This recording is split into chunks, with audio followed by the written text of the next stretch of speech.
Hey everyone, Joe Soto here. Welcome to the Not Your Average Joe Show. Today we're going to talk about life on your own terms. We're going to talk about how to create a champion mindset and a victor mentality even during turbulent times. I've got a special guest for everyone. Just stick with us. This is the Not Your Average Joe Show, where each week we bring you sales, marketing, and mindset strategies you need to get to your next level. And now, here's your host, international business mentor, Joe Soto.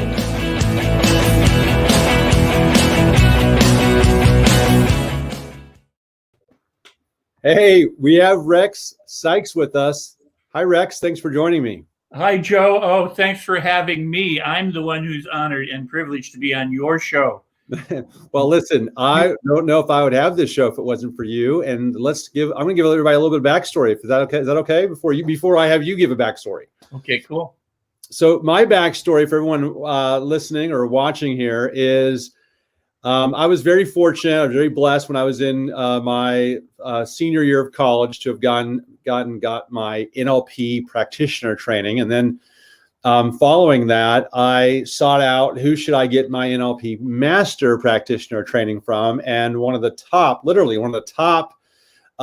training institutes in the world was owned and ran by Rex Stephen Sikes. And so I got my master practitioner training in neuro-linguistic programming and NLP with the one and only NLP master trainer, Rex Sikes. And I had earlier on my show, on episode 2, I had Wyatt Woodsmall, also a pioneer in the field of NLP. And like you, had also worked for years with Richard Bandler, although I think you even worked even longer with Richard. But nonetheless, the master practitioner in NLP really set me on a trajectory that has been unforgettable for me. And I'm so happy and blessed to have you have had that kind of impact in my life. You were one of my early mentors. In fact, probably the most important early NLP mentors that I had. You taught me things like, I remember a conversation we had about getting out of my own way. You were telling me, Joe, you can have anything you want in your life if you just learn how to get out of your own way. And you were the one that really instilled the self-responsibility mindset. And I'm going to talk a little bit about that. But why don't you share with everyone a little bit more than that? Because I know you're so much more than your background in NLP training. You've got all these different things you've done with your life, and I can't wait to talk about some of the stuff in your new book. And so if people want to learn about mindset, just stay with us. We got some really cool stuff to get into. But Rex, give us a little bit of backstory on you. Well, first off, let me say that it's a blessing, it's an honor, it's a privilege. It's life is so cool when I can share something and someone can take it and accomplish what they want with it. And that's exactly what you have done. And more power to you. I always liken myself and the book is the same to a quarterback handing the ball or passing the ball to one of the other players so that person can score. And then what I've done is I've given it to them and they've run and taken it and changed their life, transformed their life, in innumerable and immeasurable ways, So that is a privilege. That is what makes life truly good. When a student can surpass the teacher, that's what it's all about. That's how it should be. We should always be passing the torch to someone else. And so I wrote the book for that reason. My background is I'm a father. I'm a proud dad, and I wear many hats, and they are just hats. They're just labels for the different kinds of things or interests that I have and I do. I'm a meditator. My background when it came to teaching neuro-linguistic programming, writing the book, and the programs that I do now is a collection of standing on the shoulders of giants and of having various experiences in my own life that have contributed to what I offer. So meditation is one, acting and filmmaking and directing is another. The ability to public speak. I did magic and mind reading, and performed live around the world. You say that so nonchalantly. I did magic and mind reading. I performed all around the world. You've acted in shows and movies, and I have a movie coming out this month too. So it's cool. Awesome, very cool. Well, okay, so I want to dive into I recently did a video on my favorite mindset books on YouTube, and I offered a bonus book when I did that video, and your book was the bonus book. And so what a treat to have you also come on here. And some people may be familiar with Joe Vitale. He was one of the stars of The Secret that came out and was like a phenom movie on personal development and the law of attraction. And he's on the cover of your book saying that the book is eye-opening. And this book for me was reinforcement of the stuff I learned in your master practitioner training, taken to a whole nother level and degree. And so I have a lot of questions around it. Is it okay if I ask some questions around some of the mindset principles in the book that I think everyone watching and listening will be taking notes from? Sure. Okay. So, and let me just say one thing. As you know from NLP training and different trainings that you've done all of your life and your experience, sometimes people are trying to change their experience, they're trying to change their life, they're trying to learn something new, and they get all these moving parts, they get all these pieces, all these things they have to memorize, all these techniques and strategies and everything else.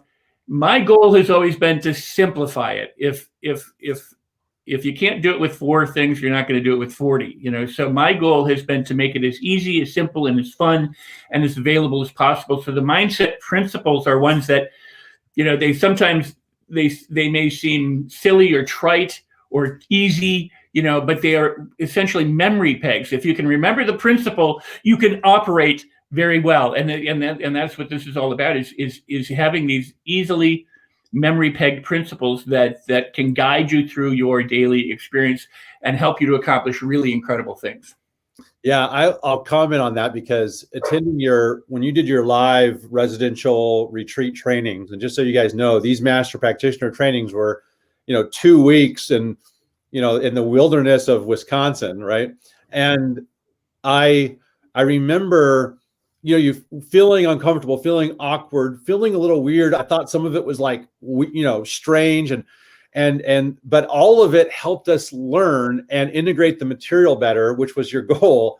And you also introduced that, learning and training is fun and can be fun, and you'll learn more when it's fun. Your book is fun. It's packed with I could probably make 1,000 Instagram quotes out of your book. Please do. Yeah. You should. So a couple things on here. All right. So one is, and you mentioned chapter 3, you title. It's my favorite title in the book. It's not my favorite chapter. They're all good, but I have a favorite chapter. I'll tell you in a minute. But chapter 3, listen to this, everyone. He calls it, "There's no such thing as self-sabotage." What a great hook and contrarian view in the title alone to what most people do believe in, which is that we're self-sabotaging ourselves. But what do you mean by that? Let's talk about what you mean by that. We are amazing creatures. We learn so many things. We're born almost as a blank slate. We might have come in with some, predisposition, DNA kind of, genetic baggage. But essentially, we show up as a lump of flesh without any words. We haven't read any books. We've not gone to any seminars. We've not done anything. We're just a lump of flesh that's been pushed out of another human being, and there we are. And from that moment, we begin learning. We begin absorbing like a sponge. We hear everything. We don't quite see everything yet. That comes in, but we get impulses and signals from those around us that we can't even. We don't know how to interpret. We don't have a language. And from this state, we learn to speak through babbling and talking. We learn to move and to crawl and to sit up and ultimately feed ourselves and to walk.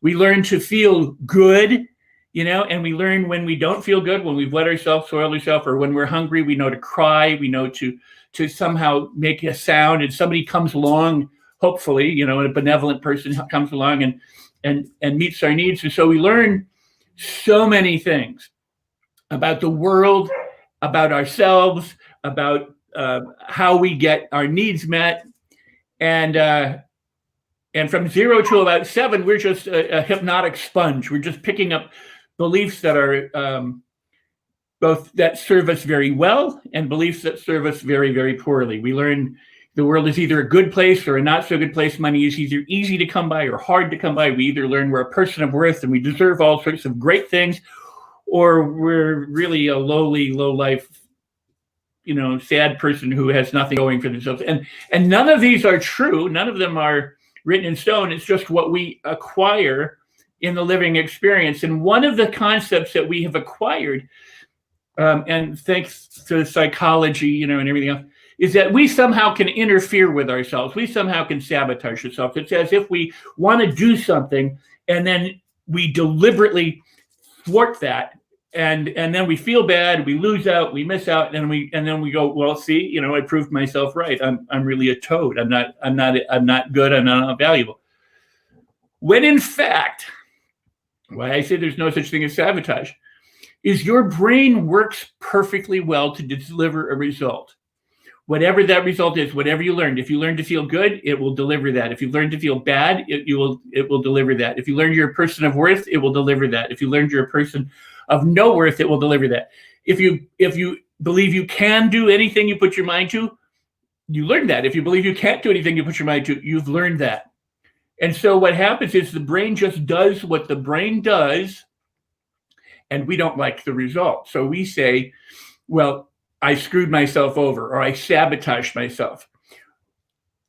That's fighting. That's like a red herring. It's a distraction. It's an excuse. It's the wrong emphasis. What you want to do is say, you know what?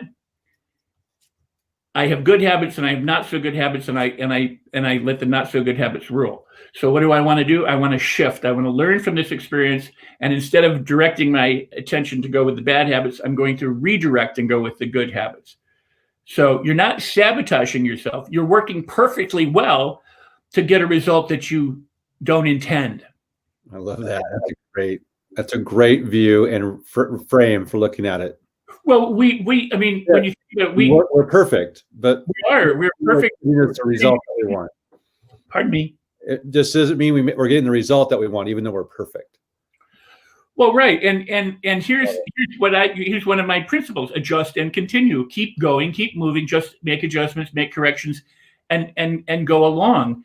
I wrote the book to have people claim their power back, because most people feel powerless, either from circumstances, either because they're locked in their homes, or they're not locked in their homes, or they don't have a job, or they do have a job, or they have a spouse that they don't like, or their kids, whatever. All of the attention tends to go to the outer world, to the things, to the circumstances, to the events, and to the people that cause us, or even ourselves, that cause us frustration and grief and sadness and despair and negativity and failure. And all of that is a distraction from your power. Where your power is hidden right behind all those fears, all those worries, all those concerns, all of your talents, all of your resources, all of your abilities are right there. And yet they're covered. They're cloaked. So what the point of the book was to help people get back in touch with that power, find it within themselves, and to move forward, not thinking that they're screwing themselves up, but that they can do anything they put their mind to. And Henry Ford, and I'll stop talking in a second, but Henry Ford said, if you think you can or you think you can't, you are correct. It's one of my favorite quotes, because it has nothing to do with truth. It has to do with your perception. Either you believe you can or you believe you can't, and either way, you will act accordingly. So no sabotage there. If you don't believe it, you're not going to do it. If you do believe it, you might do it, And then he said something really important, not necessarily in the same conversation, but he said, I never let what I can't do prevent me from doing what I can do. And yet that's not what most people do. They say, you know what?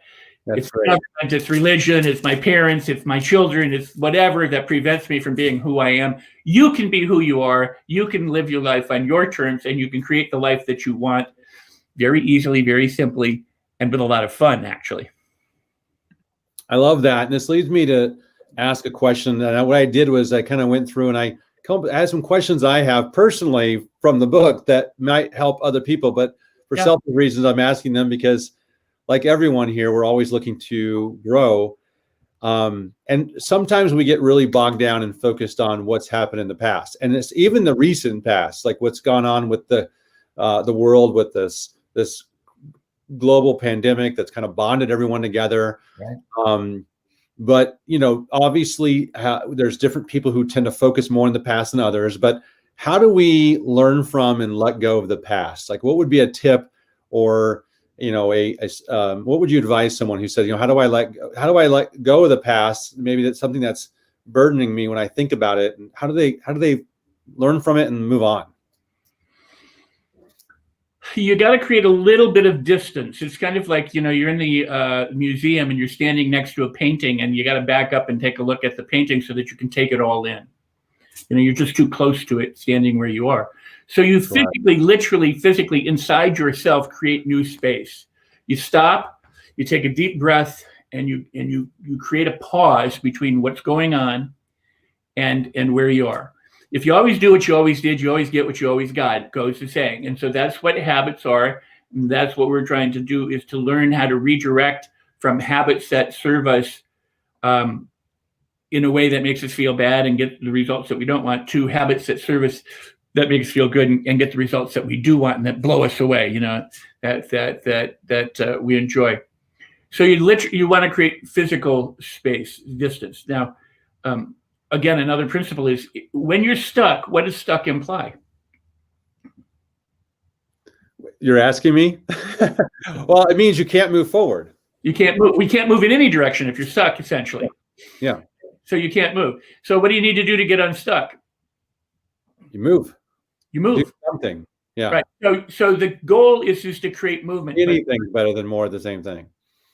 Huh? That doesn't work. I said anything's better than more of the same thing that doesn't work. So move. Right. So the thing is to stop doing what you're doing and do anything else. Anything else. It's like if you're stopped on the road, at a four-way stop, you can go right, you can go left, you can go forward, you can go back, you can go wherever you want.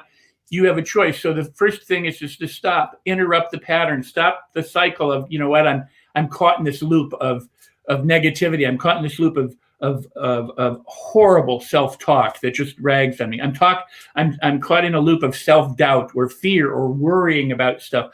I'm caught in the loop of, there's never enough money at the end of the month kind of thing. So you need to stop, take a deep breath, get some distance from what it is that you're thinking about, and then do anything else. Redirect your attention. It's like stop, drop, and roll. If you suddenly were caught with in flames in a fire and you're running from a house, what do they tell you to do? Stop, drop, and roll to put the fire out.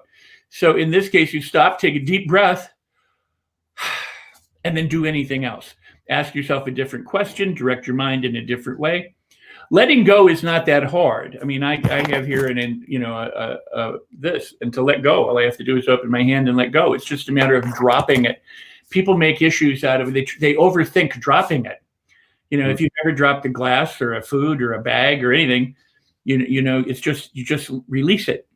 And people go, well, how do I release it? You release it by releasing it. You release it by going, I'm releasing this.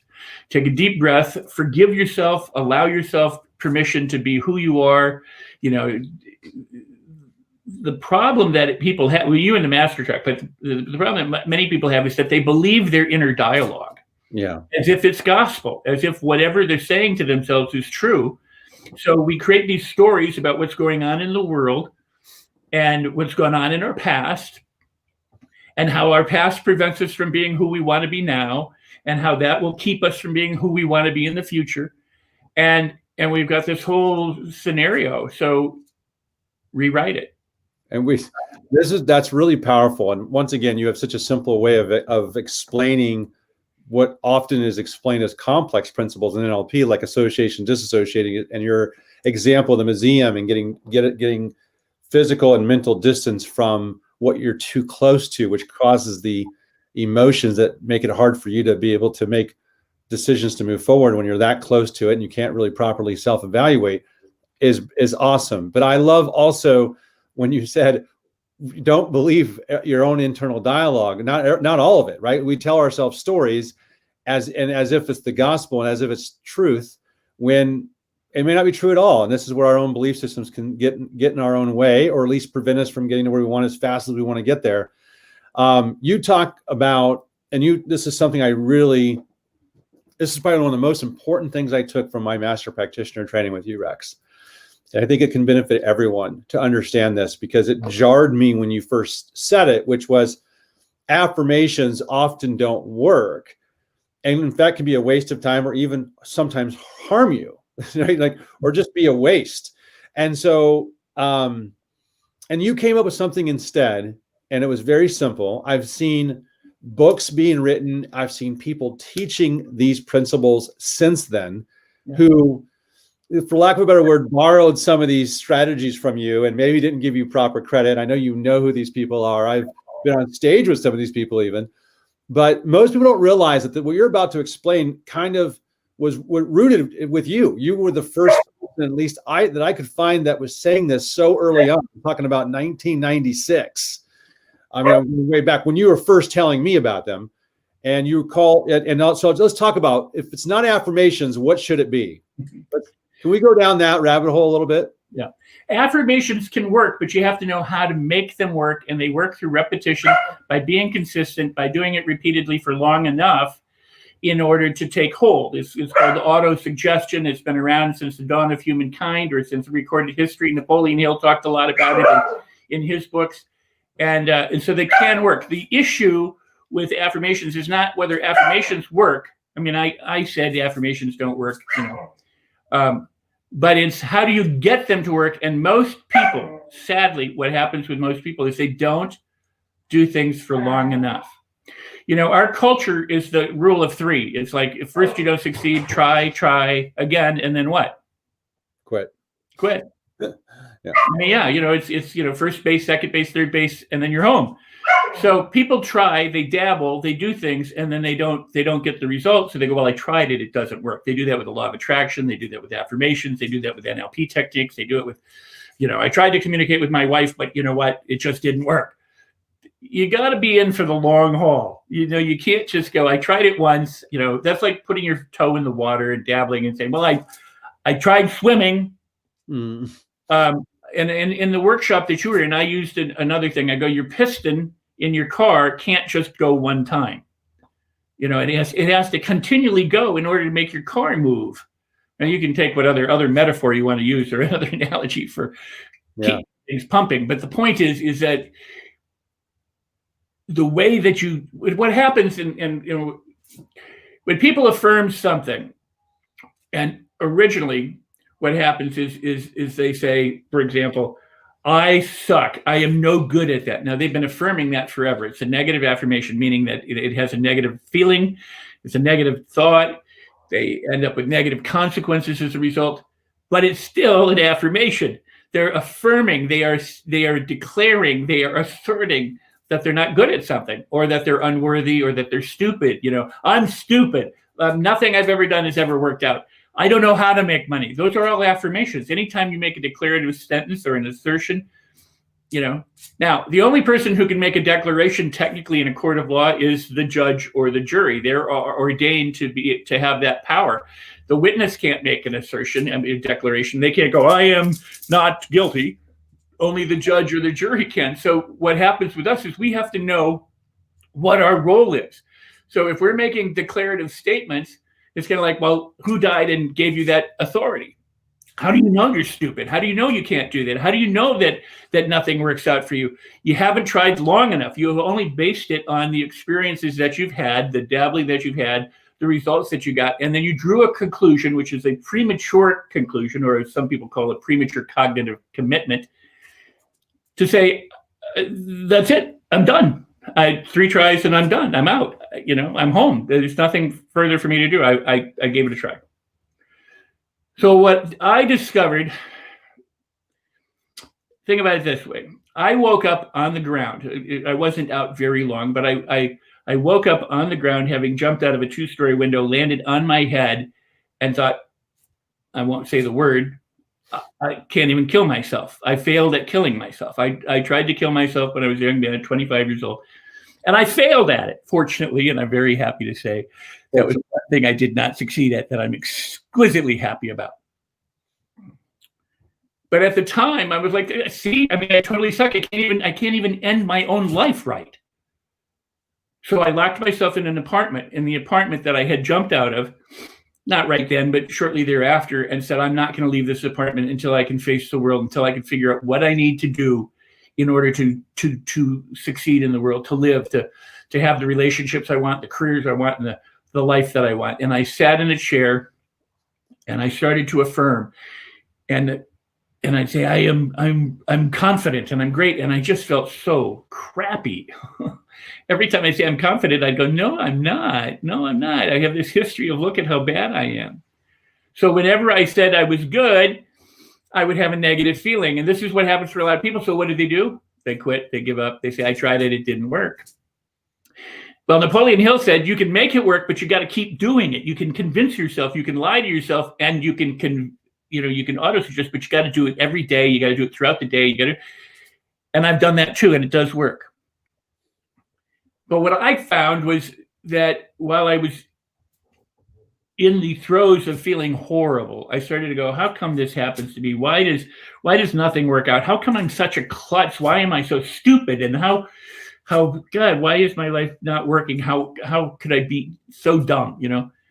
And at some point I woke up to the fact that while I was asking these questions, I was insulting myself. I was negatively affirming the very things that I was asking about. Why am I stupid? Well, who says I'm stupid? I do. Well, based on what? Well, based on my past. Okay, well, what if I weren't stupid? What if I don't know everything? What if there were a God or somebody else or the universe that looked at me differently and said, you just haven't aimed your head right. You just don't know where you're going. It's kind of like when you watch an ant walking on the sidewalk and you look at it, you go, well, it looks like it's going to go right off the cliff because it doesn't know any better. You can see it. The ant may not see it. And that's how I felt. Suddenly I was like, I gained this distance on myself and started to look and go, look at that poor human insulting himself constantly. I wonder how he could think differently. How could I think differently? What if I could think differently? What if I could feel better? What if I could feel better about me? What if when I think about myself, I start to feel good? And I started to ask questions like, how soon am I going to be confident? How soon can I find myself feeling confident? Not how long is it going to take, because that's what everybody will ask. How long is this going to take? How much pain must I go through? How horrible do I need to suffer before? I went, how soon can this happen? If it could happen in a fun way, how could I make it fun? What would be different about me? Where in my body will I first start to feel good, that it lets me know that I'm on the right track? And I started to fill my mind with questions. And here's why this is important. If I say, Joe, what's the capital of Arizona? You can say Flagstaff or whatever it is. It's not a yes or no question. It's a question you don't know the answer to. How many different ways can I feel good? I have no idea. In how many ways am I worthy? I have no idea. Now, so you ask questions you don't know the answer to. Your brain has to go look for it. Your brain learns from association. That's why when you say, oh, I had this friend once, and that you think of that friend, and then you think of the other friends, you think of other circumstances, you think of all sorts of things that your brain finds around that. So if you say, how come I'm so stupid? Your brain will go, well, when you were 4, you stuck your head in a toaster. You don't have the right parents. You didn't have the right money. Your education sucked. The government holds you back. If you say, how come I'm so brilliant? Your brain will say, well, because you had this teacher and you were good at art and you were. But here's what people need to know. Whichever you do most frequently is the one that's easiest to do.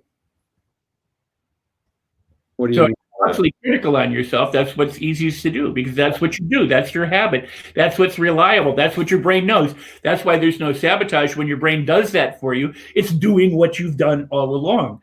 And if you always do what you always did, you always get what you always got. And to think that you should get otherwise is the definition of insanity, because you're just constantly reaffirming or re-evaluating or reliving or whatever what you've always done. So you need to do something different. And when you do something different, it's not always easy at first. It's like if you decided you wanted to learn to juggle today and had never juggled, and that's why in the master track and different programs we taught juggling, is to say you're going to drop the balls. It's going to take a while. But after a while, if you keep at it, you'll get so that you can juggle. If you keep asking the correct questions, what I call directed questions, you ask those questions of yourself your brain, it'll get easier and easier and easier. And then you'll be able to affirm too. You'll be able to go, wow, I am truly confident, because you've been asking questions like, how many different ways am I confident? How many ways can I discover myself feeling good and thinking positive about myself? And so you stop, take a deep breath, leave the other way, and redirect your mind and shift to the new way. So I liken it like this, dog crap or diamonds, dog crap or diamonds, dog crap or diamonds, choose. Dog crap or diamonds. Yeah, choose. I love it. And most people go dog crap and they rub it all over themselves and they go dog crap, So people become more conscious of the questions they ask themselves, and they understand that it's questions that send your brain on this search to find an answer. What type of questions would you want to ask yourself to send yourself on a positive search? You actually write about this in your book. You say, and I put it up here, send your brain on a positive search. I love that statement. And this is what you're talking about right now, is that if you're going to, how do you do that? So if I said, how do you send your brain on a positive search? Your answer would be with directed questions that can empower you, not disempower you. And if you're going to ask yourself a question, you might as well make the most of it, right? Well, let me go around this way, and let's see if we can make sense of it this way. Have you ever lost anything? Yes. And the thing that you lost, did you know what it was? Yes. Did you know where it was? Did I know where it was? No. And you ask yourself, I wonder where it's at. Right. But you knew what you lost. Yes.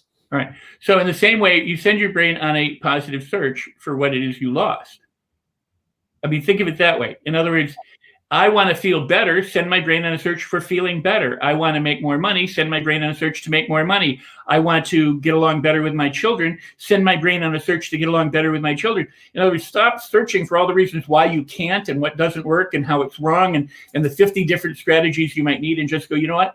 I'd really like to communicate better with my family, and how many different ways can I discover myself being open and available, and how many ways can I find myself being more loving? If I were more loving, how would I behave? How would I feel? What are the 5 feelings I would feel most if I were truly connecting with my children?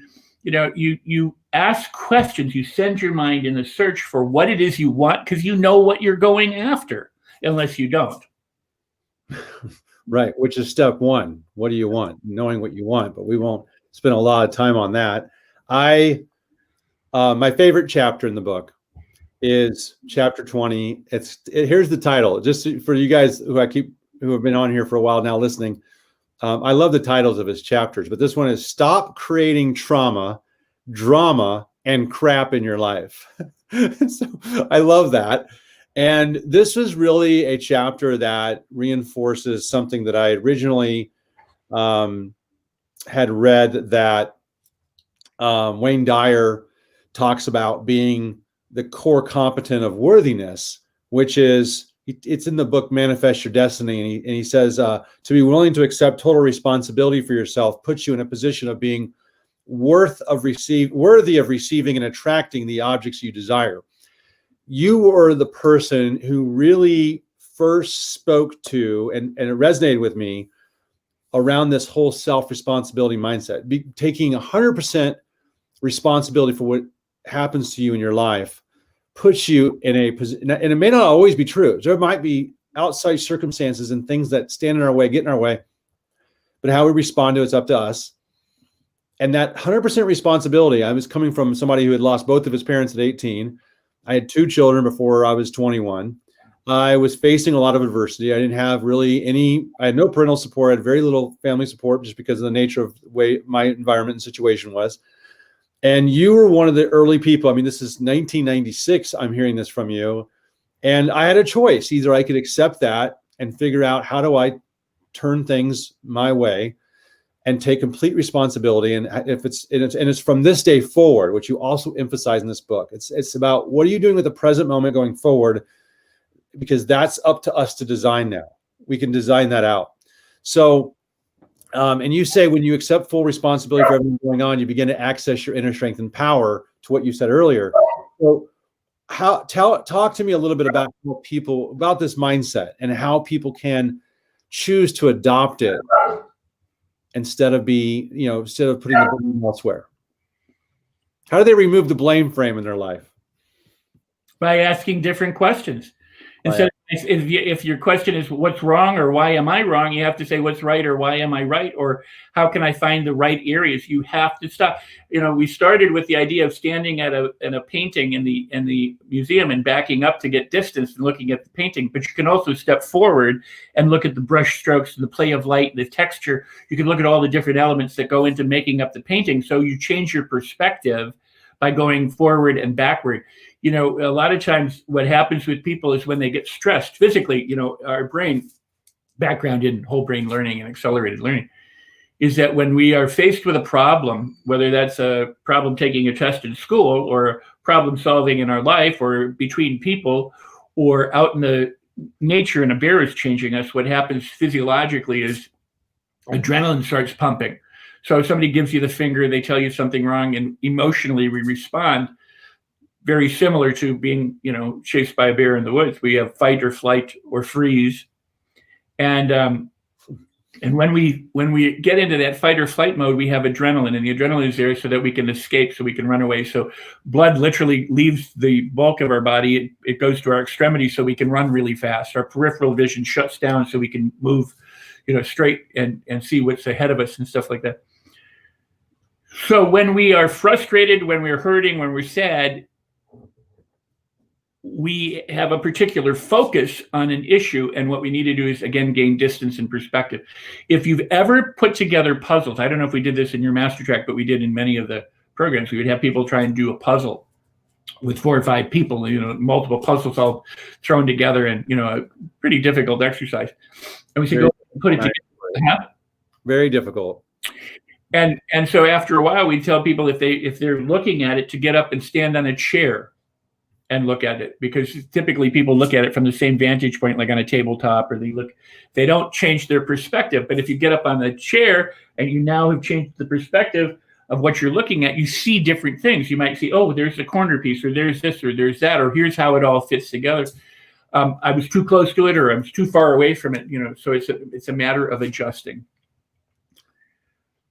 So that said, it's always about movement. Stop, take a deep breath, and move.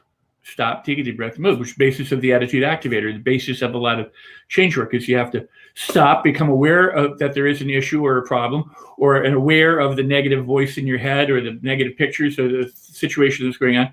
Stop, take a deep pause, a breath, and then move in a positive direction. Dog crap or diamonds. Don't go back to the dog crap. Move forward with the diamonds. So, I love it. Responsibility. I'm never saying that it's true. None of what I say is true. They're useful lies. They could be true. They could not be true. It doesn't matter. I'm an actor. Okay. I grew up in theater and in film. When I play a serial killer, I don't actually kill anybody. I don't actually, and I don't need that in my past. And I played a lot of killers. Look at his face. It's got the killer face written out all over it, right? That's great. So, killers, drug addicts, rapists, now I play dads, drunks, priests, Great. You don't actually kill anybody. So the same thing is, it doesn't matter. Our dialogue inside our head, the talk that we've listened to for years isn't necessarily true. We may have believed it all this time, and now it's saying, you know what, I don't have to believe this anymore. I don't have to believe I'm a schmuck. I don't have to believe I can't do things. I don't have to believe that life is hard. I don't have to believe that I can't make money. I can believe what I want. Same thing with responsibility. When you take responsibility and go, I'm responsible for everything that's going on. I'm responsible that I have no life. I'm responsible that I have no money. I'm responsible that nobody likes me. I'm responsible. You now are stepping into your power where you can begin to change that, because if you've created the mess, you can uncreate the mess. Just don't buy into it is the point. Don't go, okay, I created this mess. Now I'm going to go eat worms, which is what some people do. And then they wallow and they I'm a survivor. I'll never get over it. My life ended when I was 19. Take responsibility for where you are right now and your attitude towards it. Now, you said something really important. Yeah, there are circumstances that come along. Can you control the weather? I don't know. I don't know. Maybe you can. Yeah. Maybe you really can. I mean, they say that the flapping of the butterfly wings in South America affects the currents in Washington State. So maybe you do. Yeah. And maybe it's just so far apart that you don't, maybe our whole collective consciousness, the zeitgeist that we have, is determinant for what's going on right now. Maybe all the chaos and confusion in the world is because a lot of people are thinking chaos and confused thoughts.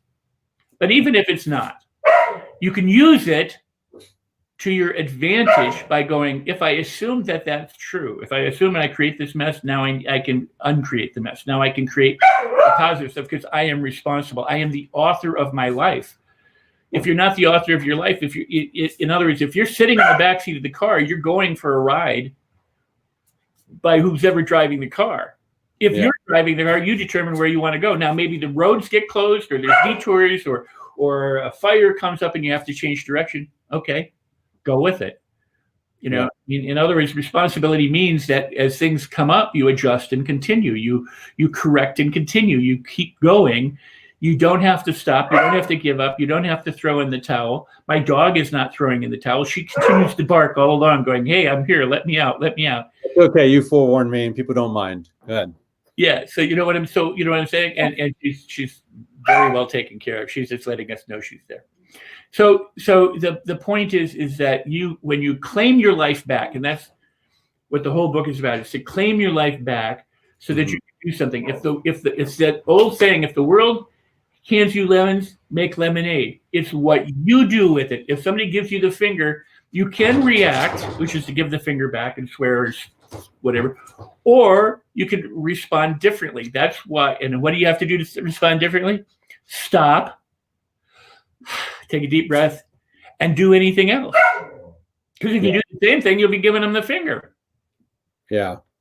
So it's great. Learning to create those pauses, those deliberate pauses that give you space, that allow you to move forward, backward, or any which way in the world, inside yourself and outside yourself, to move forward in positive and productive ways. And I should ask you what because you embodied that, you embraced that back in 1996, and look what you have done and accomplished.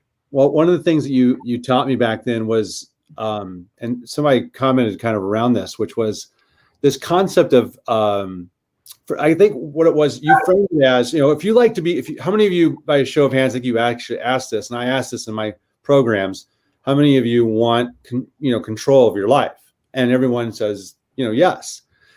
And, you did this in a roundabout way, and you might recall this, but I remember thinking, we all like control. And then some of us are more control freaks than others, but we all like to have feel like we have some sort of control in our lives. Well, but assigning blame forfeits that control.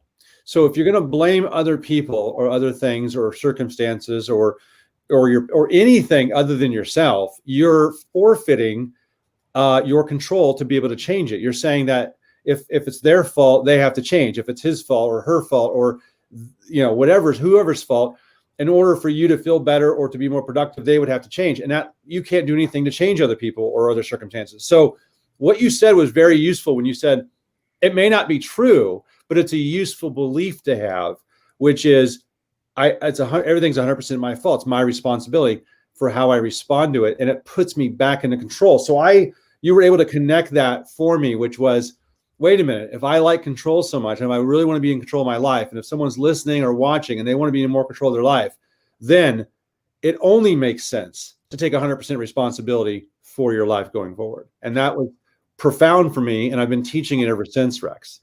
I'm happy to hear that. Think of all the lives that are changing as a result of that. That is so very cool.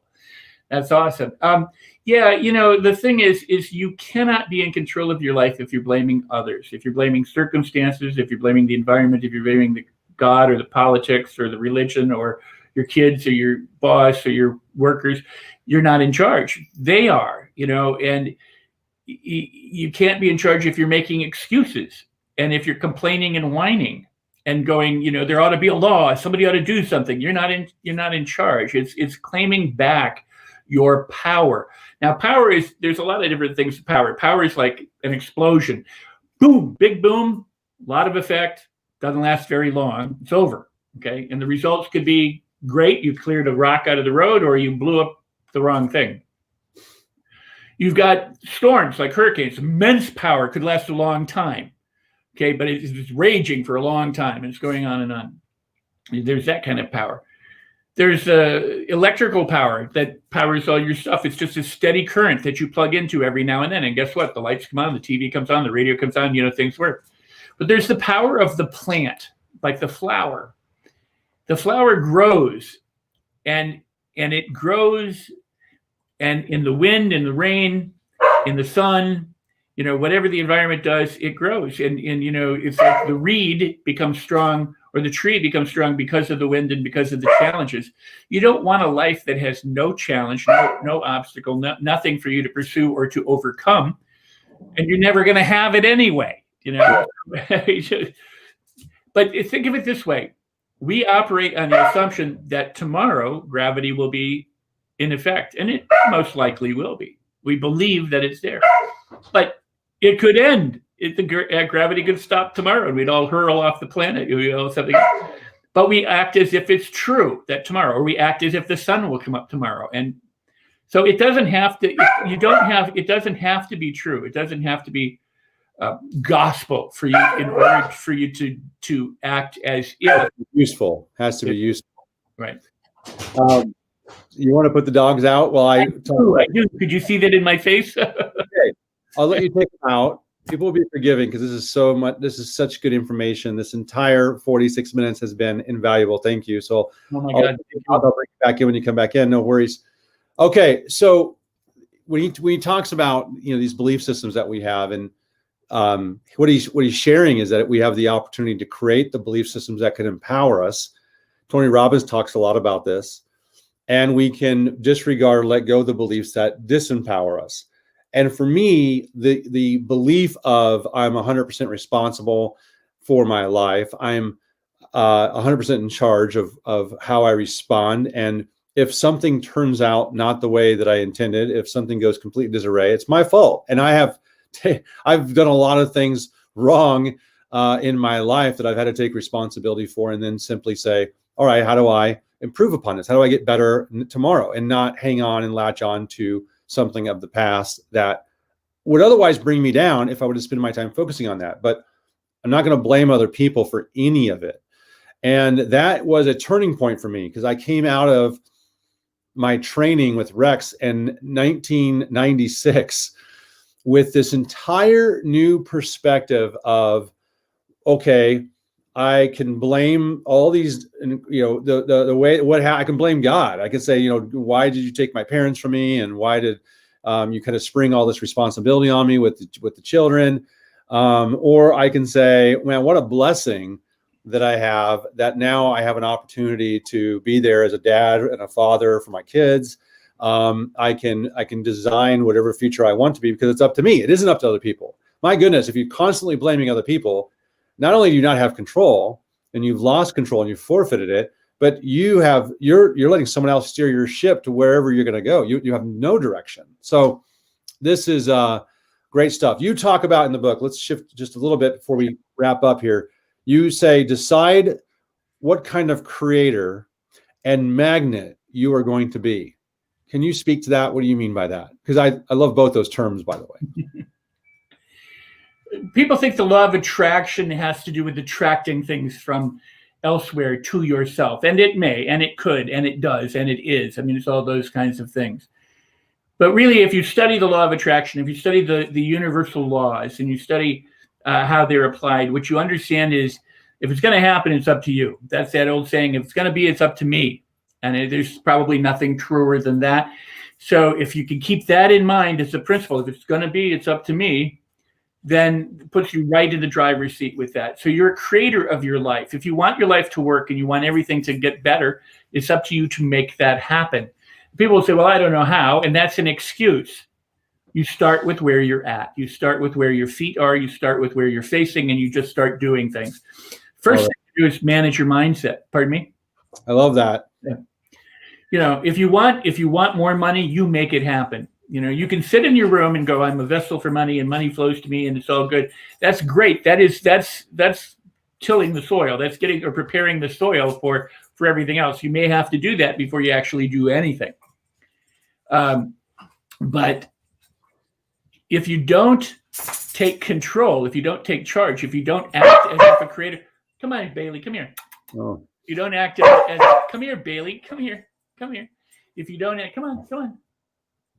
If you don't act as a creator, you won't create anything. You'll just sit there and wait for things to happen. You end up as a victim. Come here, sweetheart. You said so, most people are exquisite creators of crap, and they're crap magnets. And they are. They create, because what they do is they do what they've already done. They do what they continually to do. It goes back to dog crap and diamonds. They live out of the habits that they learned from 0 to 7. Primarily hypnotic. Bailey, come here. Good girl. Come here. They learn. She doesn't like giving your attention elsewhere, does she? Oh, she's really wanting my attention. Sasha, the older dog, is come and sat over here by my side, and Bailey's like going, okay, now. People know we're doing this live. Yeah. Come on, Bailey. I'll let you. Come here. Real quick, you have. We're kind of wrapping up here at the end of the show anyway, and I want to make sure people can get something that you have for free on your site. So how do people find out about you, Rex? Where can they go? They can visit ideaseminars.com, IDEA, the hyphen symbol or dash seminars, SEMINARS.com. You have it. You'll have it below. Right. If you're listening to it, just make sure that between the word idea and seminars, you have a hyphen. So it's idea-seminars.com. And then you have a program there called Your Biggest Problem and What to Do About It. Overcome obstacles, develop a powerful mindset, stop struggling, live the life you deserve. Right there on the homepage of your site, which is a couple chapters of your book, audio. So there's a couple, it's an audio download as well. And I would encourage everyone to take a look at Life on Your Terms and pick up a copy of it and get a review for Rex. This is an incredible opportunity to learn from somebody that I've learned a great deal from over the years. We actually hadn't reconnected for like 20 years or over 20 years. So it's great reconnecting with you. Right. It's been a blessing having you on the show. And you just went through so much stuff, like a masterclass on getting out of your own way, man. I love it. Well, and it's really simple and it's really fun. And what I hope people do when they get the book and get it from my website or from Amazon, it's available. Is that it's fun and it's a process. And if you when you read the book, it's like me talking to you as opposed to reading a technical book. And so it's like whispering in your ear, hey, remember to do this, remember to do that, but people can. What I'm so pleased is that the people who've been reading the book, sending me notes and messages, are saying, you know what, this works. I've done it. I've taken back my life. I'm in the process of doing it. They're actually putting into practice what they're getting from the book, and that there is the key. Knowledge is useless if it doesn't lead to some form of action. Action is the fruit of knowledge. And if you say don't do anything, then you really don't know. But if you know and you do and you apply, even if it doesn't work out, you get feedback. You know that you correct and you adjust and you can continue and move forward. So the good news is you can live the life of your dreams. You can make life absolutely marvelous and incredible. You just have to start. I love that. Thank you so much, Rex. Thanks for being the guest on the show today. Thank you, everyone, for listening, for attending, for engaging. And we'll see you next time on the Not Your Average Joe Show. Appreciate everybody's spending some time with us today. Tune in next week for the Not Your Average Joe Show with international business mentor Joe Soto.